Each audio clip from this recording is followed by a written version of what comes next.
પ્રવાસન सांस्कृतिक પ્રવૃત્તિઓ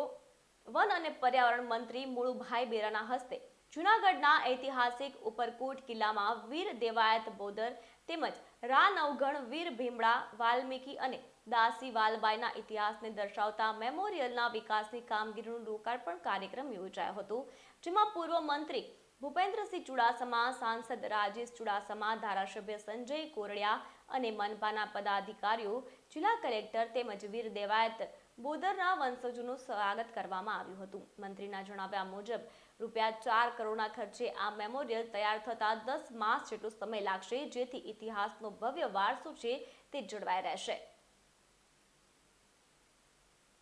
આજરોજ રાજ્ય સરકાર દ્વારા અને કેબિનેટ મંત્રી પુરાતત્વ વિભાગનું પણ સાંસ્કૃતિક વિભાગનું જેઓ કેબિનેટમાં પ્રતિનિધિત્વ કરે છે એવા મુળુભાઈ બેરા દ્વારા આજરોજ અહીંયા આપણો ઉજળો ઇતિહાસ એને વધુ મજબૂતીથી ભાવિ પેઢી સાથે જોડવા માટે વીર દેવાયત બોદર, રા નવગણ, વીર ભીમડા વાલ્મીકી અને દાસી વાલબાઈનું એક આખો ઇતિહાસ દર્શાવતું મેમોરિયલનું આજે ખાતમુહૂર્ત કરવામાં આવ્યું ઉપરકોટ ખાતે। અને આપણે સૌ જાણીએ છીએ કે જ્યારથી માનનીય પ્રધાનમંત્રી એટલે આદરણીય શ્રી નરેન્દ્રભાઈ મોદી સાહેબે આ રાજ્યની ધુરા તત્કાલીન મુખ્યમંત્રી તરીકે સંભાળી ત્યારથી લઈને આજ સુધી એમને આપણી આ સાંસ્કૃતિક ધરોહર હોય, આપણો ઉજળો ઇતિહાસ હોય એને વધુ મજબૂતીથી આગળ વધારવાનું કાર્ય કર્યું છે। અને હંમેશા કહે છે કે આપણો જે ઇતિહાસ છે એની પ્રતિથી ક્યાંક આપણે જો ભાવિ પેઢી સાથે જોડી અને એમાં કરાવી શકીએ તો આપણું ભવિષ્ય ખૂબ ઉજ્જવળ છે। જે નવી પેઢી પોતાનો ઇતિહાસ નથી જાણતી એ કદાચ પોતાના આખા આપણી સામાજિક વ્યવસ્થાઓને આગળ વધારવા માટે પણ સક્ષમ નથી। એટલે આપણી જે બલિદાનની ગાથા છે, આપણી જે શૌર્ય ગાથા છે અને આખી આપણી સાંસ્કૃતિક ધરોહર છે એ મજબૂતીથી યુવા પેઢી એની સાથે જોડાય એ ઉદ્દેશ્યથી પણ આપણે જે ગર્વ લઈએ છીએ આ 4 આપણા વીર પુરુષોના બલિદાનમાં એને વધુ ઉજાગર કરવા માટે આખી મેમોરિયલની અહીં સ્થાપના અને એનું આજે ખાતમુહૂર્ત કરવામાં આવ્યું। મેં મારી વાતમાં કીધું એમ સૌથી મોટી પ્રતિથી અહીંયા જે બધા લોકો સ્વયંભૂ મુળુભાઈએ પણ એમની વાતમાં કીધું કે વગર આમંત્રણે બધા ખૂબ ઉત્સાહથી અનેક આગેવાનો આવ્યા હતા, બધા સમાજોમાંથી આવ્યા હતા। તો સૌથી મોટી વાત મને લાગે છે આજના દિવસે આપણે સૌ આમાંથી લઈ શકીએ અને ક્યાંક આ બધાના યોગદાન અને બલિદાનના માધ્યમથી લઈ શકીએ તો એ સામાજિક સમરસતા છે। આપણે સૌ એક હશું તો જ આપણી ભાવિ પેઢીના સંઘર્ષોને આજે આપણે ઓછા કરી શકશું, એક થઈ અને વિકસિત ભારતમાં ક્યાંક યોગદાન આપી શકશું। એટલે એક થવું, સમરસ રહેવું એ ખૂબ જરૂરી છે। એ જ પ્રતિથી આપણા આ 4 વીર પુરુષો આપણને કરાવે છે। ત્યારે આજે હું માનનીય પ્રધાનમંત્રી શ્રી નરેન્દ્રભાઈ મોદી સાહેબ, આદરણીય મુખ્યમંત્રી શ્રી ભૂપેન્દ્રભાઈ પટેલ સાહેબ અને આ વિભાગના મંત્રી શ્રી મુળુભાઈ બેરાને ખૂબ ખૂબ અભિનંદન પાઠવું છું અને એમનો આભાર માનું છું કે આજના દિવસે આપણે આપણા આ ઉજળા ભવિષ્યને, ઉજળા ઇતિહાસને ભવિષ્યમાં અને ભવિષ્યની પેઢી સાથે જોડવાનું કાર્ય જે કર્યું છે એ બદલ એમનો ખૂબ ખૂબ આભાર માનું છું। આજે જૂનાગઢ ઉપરકોટ જે ઐતિહાસિક આપણું આ સ્થળ છે, ઉપરકોટનો જે રીતે સર્વાંગી વિકાસ થઈ રહ્યો છે એમાં આજે વીર દેવાયત બોદર, રા નવગણના વંશો અને જેની બલિદાન જૂનાગઢ માટે રાષ્ટ્ર ધર્મ માટે આપ્યું છે એવા વાલબાઈ વડાલાનું હોય કે વાલ્મીકી